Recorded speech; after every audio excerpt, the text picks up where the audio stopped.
Hi there, guys. Hi there, people, and welcome back to Do You Still Watch Wrestling? I'll be your host and presenter, Dashiki Dash, and I'm on my own at the present moment. I do apologize for the late delay on the start, but some technical difficulties. But I thought can't miss out on the show. I'm on my own at the moment. Coach Kojo will be in the building very shortly. And today I'm going to be talking about the Elimination Chamber 2023.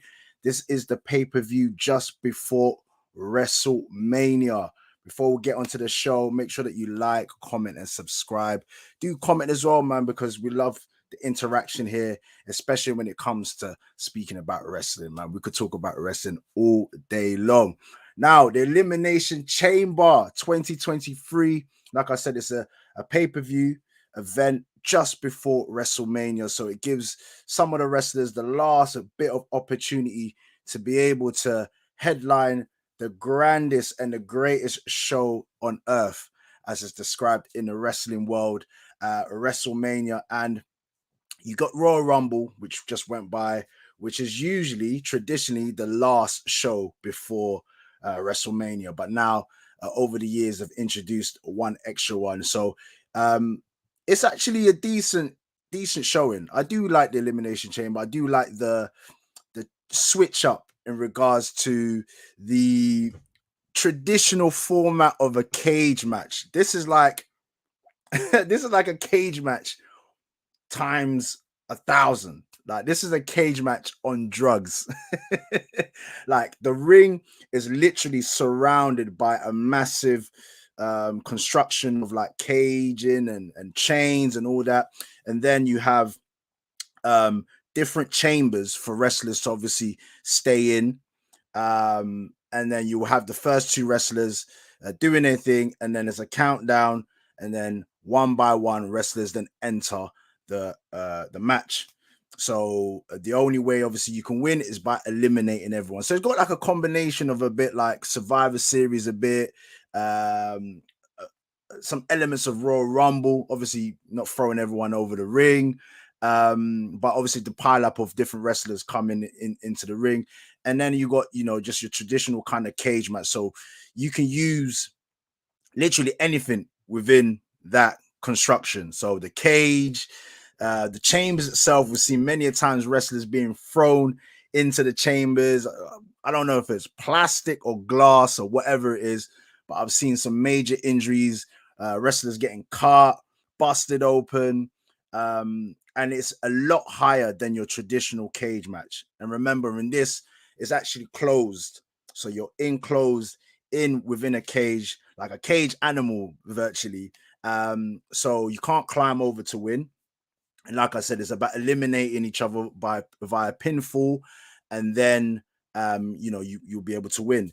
But with this now, like I said, you can't climb over. So there's so many different variations of attacks and moves. You're seeing people climbing up the cage and throwing themselves on the wrestlers, throwing each other against the cages. And like I said, if you imagine it, even there's another platform. So basically you got the ring, and then you got the platform, which is like a metal platform. So when you get tossed over the ropes, you're landing on this metal, I don't know, like flooring, pretty much to say. And then, boy, that's you. And many people say that wrestling ain't real. I tell you what, if you got flipped over and you're landing on some steel construction, you're gonna feel it. But anyway, as of late, as you know, in terms of like all the pay-per-views, you've got the men and you've got the women. Survivor Series, men and women. Royal Rumble, you got a Rumble for the men and you got the women. And also when it comes to the Elimination Chamber, you've got the men and the women. So just going to quickly start off with, where should we start off? Let's start off with the first match.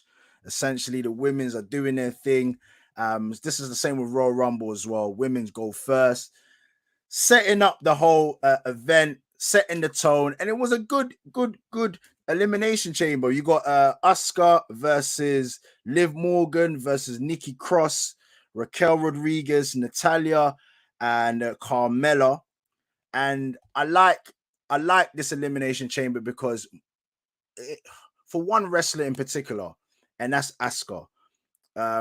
Myself and Kojo, we spoke about this, and Kojo mentioned the fact that he wanted to see Asuka being built up because coming from NXT right through to the main roster, whether it be Raw, SmackDown.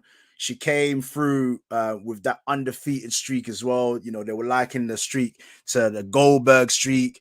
And she was built up as, you know, one of the most dangerous, you know, female opponents. She's got that onslaught of attacks. She got different like submission holds, face paint. She, you know, she's always spitting at this green mist. So it's a really, really good like form that she was in. But I just felt like with the likes of Charlotte Flair and the Sasha Banks, you can see that, you know, WWE were really trying to go for, I don't know, like more of a, for me, I think Asuka's a star, but I think more of a draw, more of a like blockbuster, and I just don't think she was really reaching that. And then just by the way, kind of, you know, she faded out a little bit. But since she's been back, she's been doing a thing, and I like the build up, and she won the Elimination Chamber. So this is like just showing, like, you know, in terms of her push, she's definitely getting up there. I don't know what her running is going to be in WrestleMania or not, but definitely, I believe, like, you know, soon enough, she's going to definitely get that push where she's battling the likes of Charlotte Flair again, and she's in the mix with the Rhea Ripley's, who that's going to be an amazing, amazing battle. Rhea Ripley versus Charlotte Flair. And the way Rhea Ripley's going on right now, leaps and bounds. She's definitely gonna push for that title. If she doesn't win it, I'll be very, very surprised because I'm just thinking to myself, right now, this is the time. This is the time to really push Rhea Ripley. Anyway, let me not get so much into her because we're going to be talking about the Judgment Day very shortly. I'm going to be talking about them. So yeah, Asuka won the Women's Elimination Chamber, and then moving on to Bobby Lashley versus Brock Lesnar. Brock Lesnar. Listen, these two, I don't. It's hard for me to like. All right, I'll give my opinion on this. These two, I wanted them to have this beef feud years ago. I personally feel like at this point in time, um, I feel like not that it's a little too late, but I just feel like it's a little too late. I just think it's like more or less in the back end of Brock Lesnar's you know, career and that.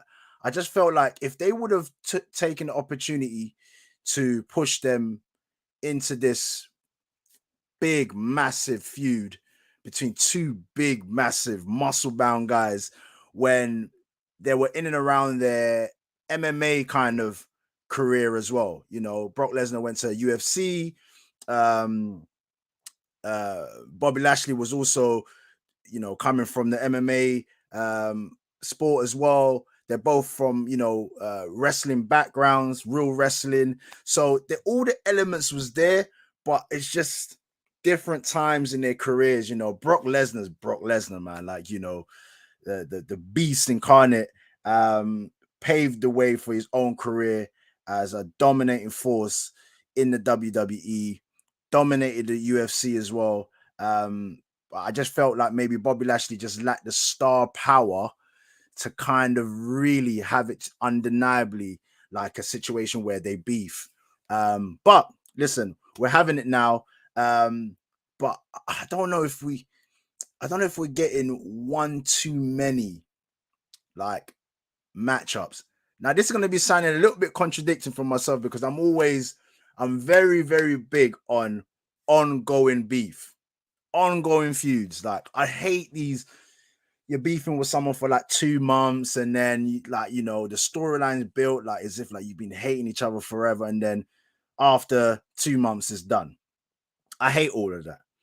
So I, I'm going to be patient with it because I can see that they're trying to do something with the storyline, but it's a bit of a slow burner at the same time as well. It's like I don't know what else they can really get from this. At the present moment, it just feels like Brock Lesnar is more or less the kind of dominant one, and rightfully so. To be fair, rightfully so, in a sense of just like the stardom. So I understand in terms of like the push that Brock Lesnar will get. But anyway, in regards to the Elimination Chamber, they meet again. And to be fair, Bobby Lashley was dominating the fight, spear after spear. You're only going to get power moves from these guys. This is like the equivalent of heavyweight boxing. You're not going to be just seeing them jabbing, jabbing, jabbing. Although nowadays, you kind of see that. But, I'm talking about old school heavyweight boxing, like Mike Tyson days and all that kind of stuff. So you're going to just see power moves, as we just saw. Power moves, power moves. I actually thought that Bobby Lashley was going to win this one outright, but it was done via DQ. Man, Brock Lesnar was just wilding out, man. He was just wilding out, F5 and everybody, causing havoc. So I don't know what type of match they need to have these two in. Like, I feel like after this DQ, which Bobby Lashley won via DQ, disqualification, I think the next fight that they're going to have to do is probably a no holds bar, like kind of fight or street fight, something that just, kind of tops what they're doing right now. Because I don't think they're definitely going to meet at WrestleMania. Although Omos, the big Nigerian giant Omos, is offering out Brock Lesnar. So I don't know how he will get into the mix. He's offering him out for WrestleMania. But if it is the case that they face at WrestleMania, this is Brock Lesnar and Omos, I reckon Bobby Lashley is going to come and then, I don't know, like kind of interfere somehow. So I'm just kind of just figuring out what the storyline is going to be, how they're going to be pushing themselves, their characters, where this storyline is going. So it's going to be very, very interesting to see. So we're going to keep an eye on that. All right. So like I said, Bobby Lashley won that one via DQ. The next matchup I was looking forward to was Edge versus Edge and Beth Phoenix, who are the married couple, WWE married couple, real life married couple, by the way. The Hall of Famer Edge versus the Judgment Day, which was Finn Balor and Rhea Ripley. Now, listen, this was a good matchup. Anytime that you got your Edge, you got your Finn Balor meeting up, it's always good chemistry between themselves. Brilliant wrestlers. They know what they're doing. They've wrestled many a times. Then you got Beth Phoenix, a legend female wrestler in the game. I love seeing these two. I love seeing Edge. I love seeing Beth Phoenix coming back and giving back as well, because these are legends, like I said, Hall of Fame, and they still can hang with the youngsters, you know what I mean, and still giving off a very, very good storyline. As we all know, or if you don't know, Edge was the leader of the Judgment Day, a new group that he formed kind of off the back of his Brood kind of gimmick, that kind of vampiric kind of gimmick that he had, and then birthed the Judgment Day. And then it was short-lived. I must say it was short-lived, and I didn't like that, and I still don't understand why they cut that run short. But anyway, it ended up being that Edge brought in the likes of Rhea Ripley, Finn Balor, and then they turned on him. So that's an ongoing beef that's been going on maybe close to a year, if I'm not mistaken. So it's still ongoing. And like I said before, I do like the ongoing beefs, but when it makes sense. So we've got Beth Phoenix and Edge, who won their matchup, and there was a particular sequence, a particular point that I loved watching when it was Edge put the educator on, which is like a variation of like the sharpshooter or the scorpion deathlock. And then Beth Phoenix applied it. So Edge applied it on Finn Balor, and then Beth Phoenix applied it on Rhea Ripley. Now, first it was Edge applying it on Finn Balor. He looked like he's gonna tap at any moment. Then Beth Phoenix put her move on Rhea Ripley, and she was just like riding out the pain. And then as they both turned, basically, Rhea Ripley and Finn Balor turned to face each other. Finn Balor was about to tap, and Rhea Ripley's holding his hand like, you ain't tapping. If I ain't tapping, you ain't tapping. So that was a cool moment in that fight there. And like I said, Edge and Beth Phoenix ended up winning that matchup. And on Raw, I'll talk about Raw towards the end. That beef continued. Edge was in his own matchup, and then Finn Balor came to interfere, and man, he beat the living daylights out of him and continued on the beef. So that's going to be interesting to see. Would that be a WrestleMania moment? Who knows? But it makes sense if it was. Moving on to the men's Elimination Chamber match, which had I think this was for the WWE United States Championship. So this was for the US title, which is Austin Theory's title. So we had Austin Theory, Seth freaking Rollins, Johnny Gargano, and Brosnan Reed, and also Damian Priest and Montez Ford, the guy that I've been screaming out for him to be a heel. I want him to be a baddie. Yeah, I'll talk more about that afterwards. But listen, this was a matchup, a real good matchup. I saw that Triple H was giving everybody their flowers, except for Montez Ford, though. I did notice that. Maybe it was an accident, or maybe it's just a case where this guy, as I keep saying, you're going to need to stand out differently. Sometimes it's not just about how athletic you are and, all your moves and stuff like that. Sometimes you're going to have to do something out of the box that's just going to grab people's attention. And I just feel like, it's been way too long that he's been a goodie. And I feel like there's been so many pockets of space for him to turn into a heel, a baddie, that he's just not taking the opportunity. I don't know. Maybe it's around the corner. Who knows? But yeah, another fantastic display from Montez Ford. Seth Rollins as well did his thing. All of them did their thing. But there was obviously some standout moments. Montez Ford, and this is what I was trying to explain earlier on in terms of like using this Elimination Chamber to your advantage, whether you're gonna throw someone against the cage or the ramp or what it was. Montez Ford climbs up the cage basically. I don't even know, man. On some monkey bars kind of business, hold it on.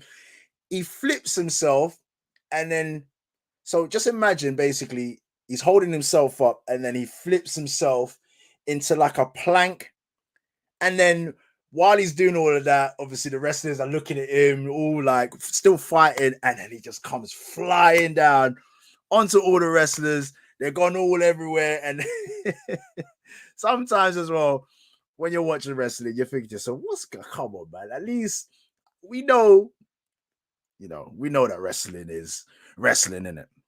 But don't make it bait at times. So while Montez Ford is obviously climbing up, the rest of them are just there, like, punching each other and like watching him. I'm just like, how long are you not going to be watching him before you're going to decide to move?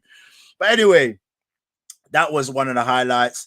And then, like I said, Elimination Chamber is all about, it says it, Elimination Chamber. So you pinfall, and then, someone gets eliminated. Then it was left down to the last two, which was Seth freaking Rollins and Austin Theory.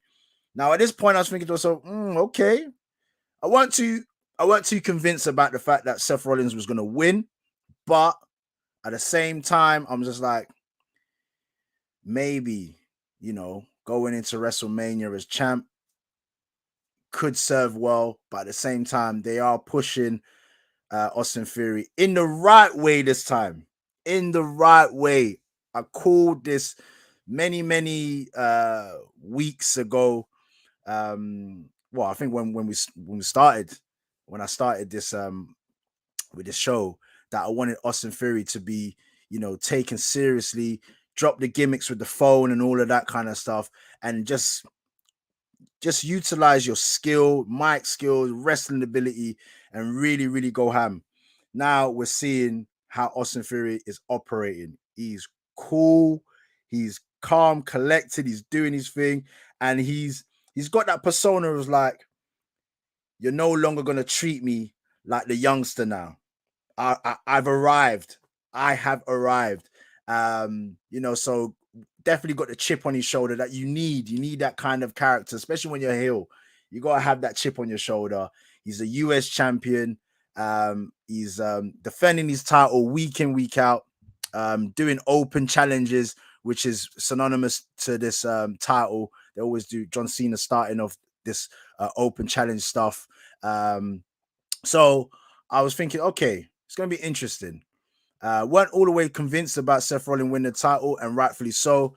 Seth Rollins does not win, does not walk away with the US title, but it was due to outside interference, and none other than Logan Paul. Now, I'm going to tell you this, man. When Logan Paul first, made his appearance in WWE, I just thought, you know what? Actually, let me be real. When he first made his appearance in WWE, I was thinking to myself, oh, what's this, man? But I understood it very quickly. He's hated anyway, innit? He's hated. He's got a perfect persona for a heel. So it made complete sense. And I know there was a little bit at the beginning where he was still trying to see whether or not he can get, the fans on his side. But it was very quickly, very quickly. You can see the boos, people booing. So it just made sense for him to be a heel. Now, he's in-ring ability. I'm telling you now, his in-ring ability, is actually on point. I've got to give it to him. It's on point. There's a little work that needs to be done. I've said this on many occasions. I feel like he needs to learn how to sell more, which means, when he receives a move and stuff like that, make it look a little bit more believable. There's times where he gets hit and then he's up quite quick. So sell the moves a bit more. But in terms of execution and his in-ring ability, I gotta give it to Logan Paul. Anyway, so Logan Paul makes his appearance in Elimination Chamber. Now you gotta remember, Elimination Chamber is locked, so you can't enter the cage or the chamber area without it being open, and it only opens on these occasions when the first two step in, and also the other wrestlers step in, or when you get eliminated, they gotta open up the chamber and then you step out. Now, upon someone being eliminated, that's when Logan Paul steps in and takes a cheap shot on Seth Rollins. And then not only that, to add insult to injury, further humiliation, he gives him the curb stomp. This is Seth Rollins' pattern move, the curb stomp.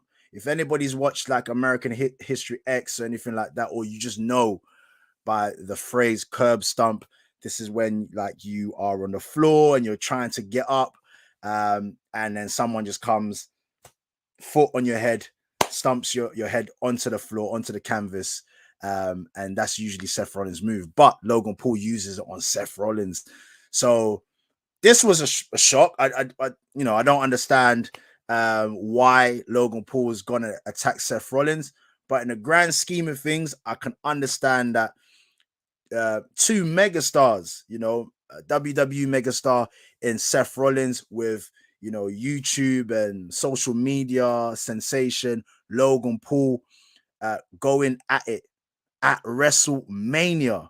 WrestleMania goes to Hollywood. Listen, man, it sells itself. You don't need to do much to sell that matchup. So I believe that's gonna be set up between them. They're going into WrestleMania to face each other. So it's gonna be interesting to see how that develops between now and a WrestleMania. Now, with that being said, with the interference, that's set up for Austin Theory to retain his US title. And then, he's going to be going into WrestleMania as the US champ. And then when he went on Raw, like I said, I'm going to touch on a bit of Raw at the end. He basically served up the fact that he wants an open challenge and he wants other, contenders going after the title, which is, this is what the US title is for. It's about the open challenges, and he ended up facing Edge. Edge accepted the challenge, and that was interesting. So let's go on to the next matchup. The next matchup was who was the next matchup? Who was the next matchup? Oh, the next one was the big matchup, which was Sami Zayn making his, how can I put it, man? I don't want to say it's not a kind of debut, but this has been a big, massive build up for Sami Zayn in terms of like headlining. That's what I'm trying to get at. Headlining. So we've got Roman Reigns, the tribal chief, the head of the table, the head of the bloodline, versus Sami Zayn, former member of the bloodline. What can I say, man? This has been a storyline that me personally, whether it's for the good or the bad, storyline has started since the COVID times, since the times of no fans in the arena. Roman Reigns and Jey Uso going back and forth. Roman Reigns trying to get Jey Uso to join him and be part of this family, brand, which then became the bloodline. They've brought in Jey Uso's twin brother, Jimmy Uso, which was with its struggle as well. They've then formed, further they've further widened the bloodline. Then, they've become who? Roman Reigns has become double champ off of the back of the Uso, the help that he's getting each and every time. The Usos then become double champions as well, tag team champions, Raw and SmackDown. With all of this, then they bring in another brother to the bloodline, which is the Jimmy and Jay's younger brother, Solo. He's then joined along with Sami Zayn, who was a bit of a tagging along. Best way I could describe it is like proper beg friend, innit? Beg friend. He had nobody, essentially no friends. So he just wanted to be part of a group, doing all he can to prove himself, to being part of, I don't think even at the beginning it was the fact that he wanted to be the bloodline, obviously, because he's not related, but he just wanted to be part of the group to the point where everybody was pretty much accepting him. Jimmy Uso, Solo was okay with him. The only, and even Roman Reigns was warming to him. Who else? Paul Heyman as well, who's the special, counseling for Roman Reigns. Everybody liked him except for Jey Uso. Now, it took a while. In the last event, the Raw, was it Survivor Series? Yes, Survivor Series is when basically, Sami Zayn proved his worth, proved his undying support and love for the bloodline. And that was all done by basically turning on his former friend, best friend, Kevin Owens. So basically, in him turning on Kevin Owens, that was proof enough that he's part of the bloodline. And then Roman Reigns, the head of the table, accepts him, as an honorary bloodline member. Jey Uso, who for months was so against him, telling the family, the bloodline, like, no, this guy, he's no good. He's going to turn on us. Finally accept him. But then come Royal Rumble, it was Roman Reigns versus Kevin Owens. And man, that in itself, if you've not watched that pay-per-view, go and watch it. It just got a bit too much, to the point where Roman Reigns just literally wanted to destroy Kevin Owens. He was actually destroying him with the chair shots, everything like that. One too many chair shots for Sami Zayn, to the point where he was kind of refusing to hit Kevin Owens over the head as he was tied up against the ropes. So that basically, this is his former best friend. He couldn't do it. So his defiance basically set everything back for Sami Zayn. And then eventually Roman Reigns turns on Sami Zayn. And the honorary Uso, as Sami Zayn was recognized, no longer. He now is having beef with the bloodline. Now, with that, with Sami Zayn actually hitting Roman Reigns with a chair shot at Royal Rumble, that also made Jey Uso, imagine Jey Uso, who was against Sami Zayn, now has some type of like, I don't know, like affection in, friendship way for for Sami Zayn. And he didn't like the way Roman Reigns treated him. So Jey Uso now is effectively turned his back on the bloodline, or more so Roman Reigns. And that's caused confusion within the bloodline. The bloodline looking like it's crumbling. So this has now brought Roman Reigns and Sami Zayn to the Elimination Chamber main event. This was held in Canada, Sami Zayn's home country. So, he had the home support. And man, Canada, man, they love their wrestling out there. The home of the, your Bret Harts, your Owen Harts, and many other Canadian wrestlers. So you got the whole of Canada basically supporting Sami Zayn, and Roman Reigns, getting booed. And it was a matchup which I don't know, man. Like, I don't know what I was fully expecting, because listen, Roman Reigns is not going to lose the title so close to WrestleMania, innit?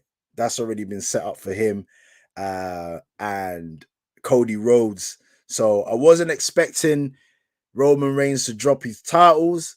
But at the same time, I was expecting a really good matchup, and that's what they delivered, basically.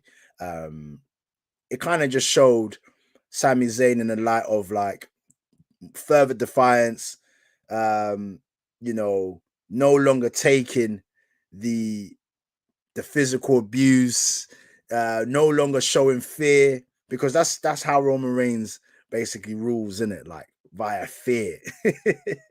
Like, he's the head honcho, he's the head of the table. You got to listen to him. And with Sami Zayn in this matchup with him, is just basically kind of just showing like, look, I no longer fear you, and I'm not listening to what you're saying. Furthermore, I'm here to take down the bloodline. And imagine a matchup with Sami Zayn. He's got his wife and kids in the front row. And yeah, man, it was very, very good, funny moments. Roman Reigns obviously just bashing and beating up Sami Zayn.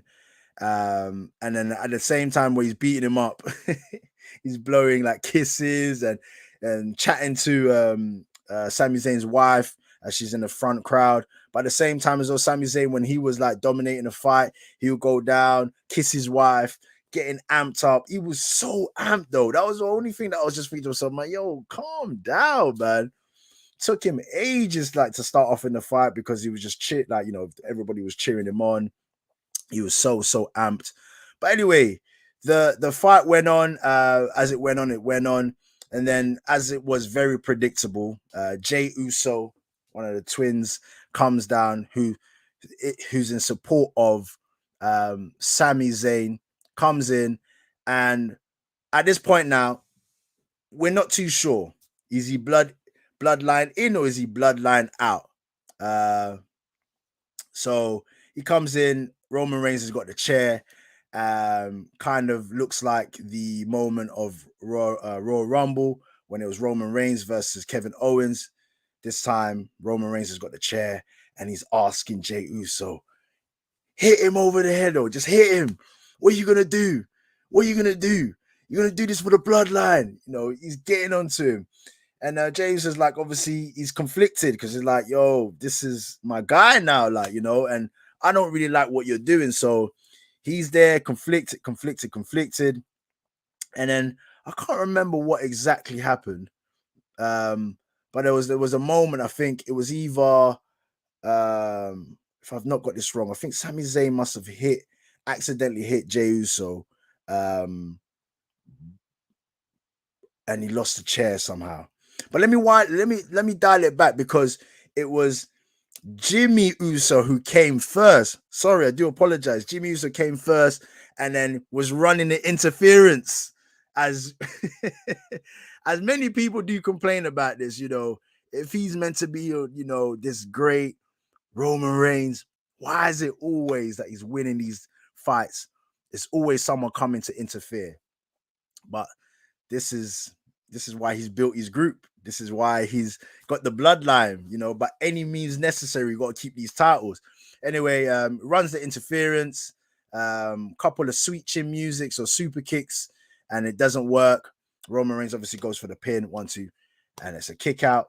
But at this point now, fight goes on. That's when Jey Uso comes, and then we're at the point where he's not willing to hit Sami Zayn over the head with the chair. Anyway, goes back and forth.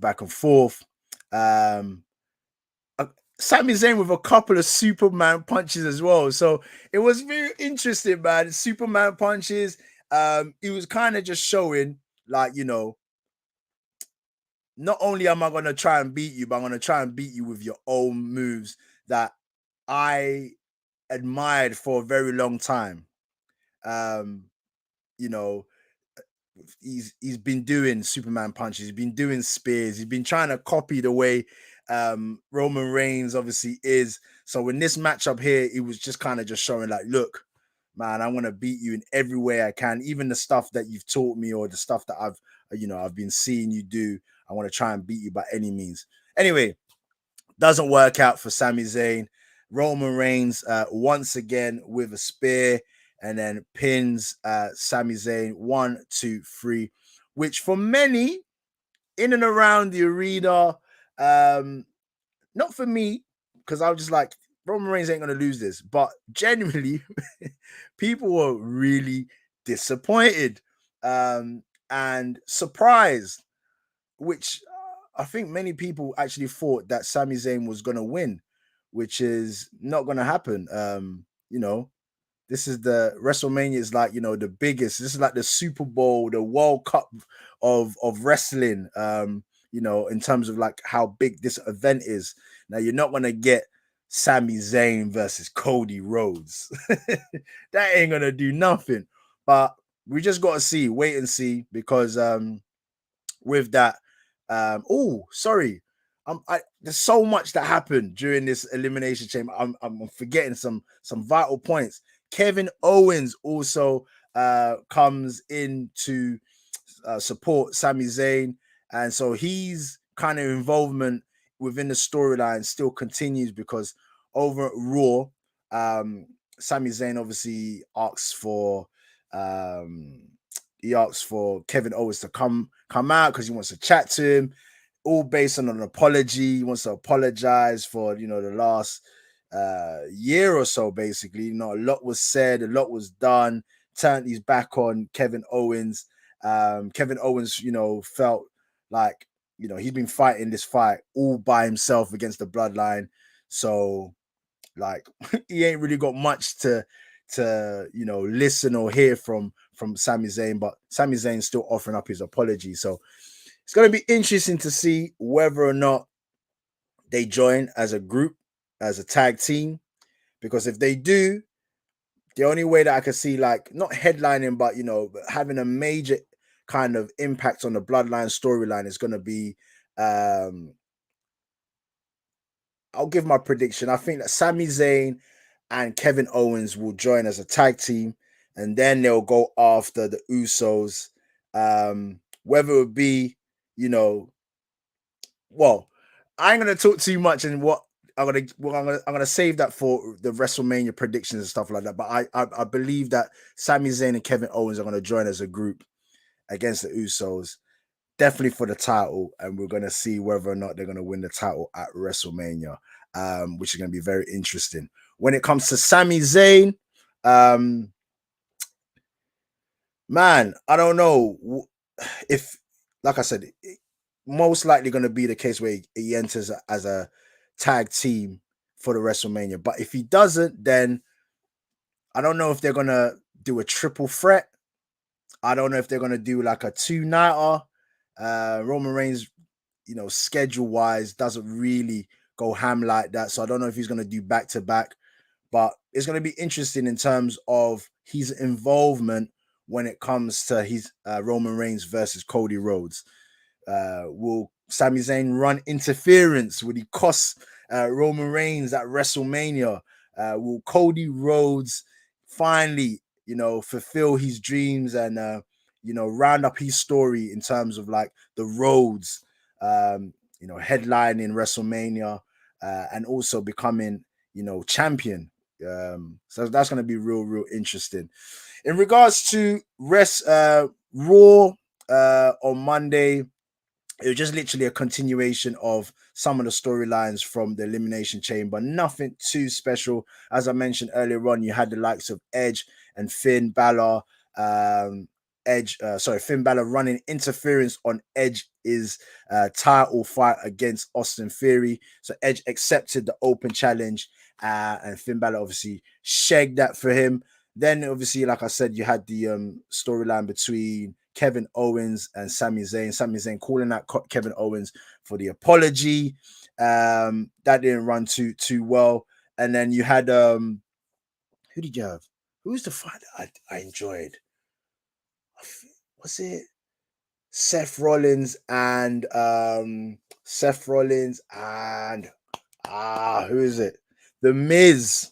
Yeah, that was a good matchup as well. So if you missed out on Raw, go and check it out. It's going to be another great build up. So we're literally on the road to WrestleMania. So Elimination Chamber's just been had. Raw has just passed. On Friday, we got SmackDown. So that's going to be you're going to get more of the bloodline kind of storyline when it comes to SmackDown. Most likely you're going to see Roman Reigns make his appearance. And it's going to be interesting to see what is happening with Jey Uso.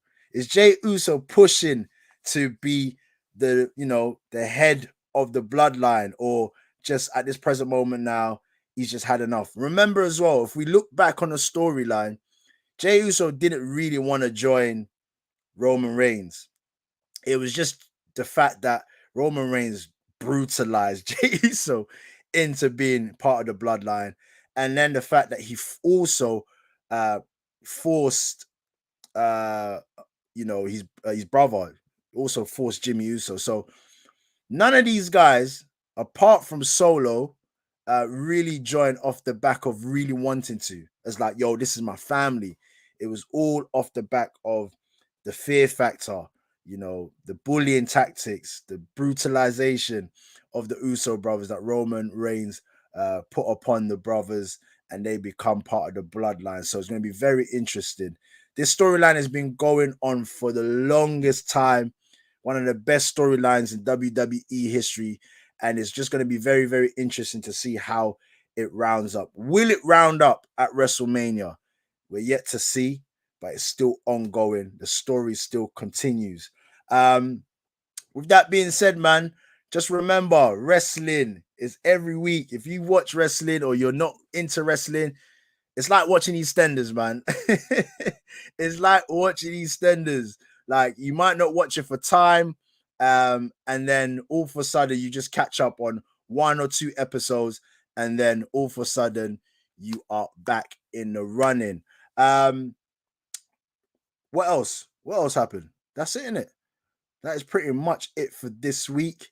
So, like I said, road to WrestleMania. It'll be soon. So we're gonna be doing a roundup.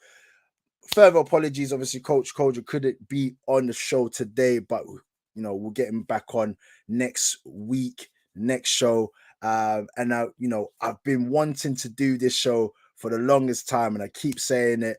We need to talk about what's it called, man? The AEW. Myself and Kojo's dislike for AEW and why. Yeah, why we don't like AEW. And as you can tell, it's pretty much Raw and SmackDown WWE settings here on Do You Still Watch Wrestling? But we'll get into that and give you our reasons on why we don't like AEW. But with that being said, until the next time here on Do You Still Watch Wrestling?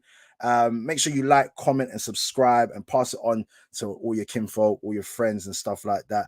And literally, this show here is just like me. I'm a normal person in it. Like, I'm not gonna pretend that I know all the stats and the ins and outs of each and every wrestler. But for what I watch on a weekly basis, and then rounding it up to events, whether it be WrestleMania, Royal Rumble, SummerSlam, Survivor Series, and all the other pay-per-view events, as they call it, in between.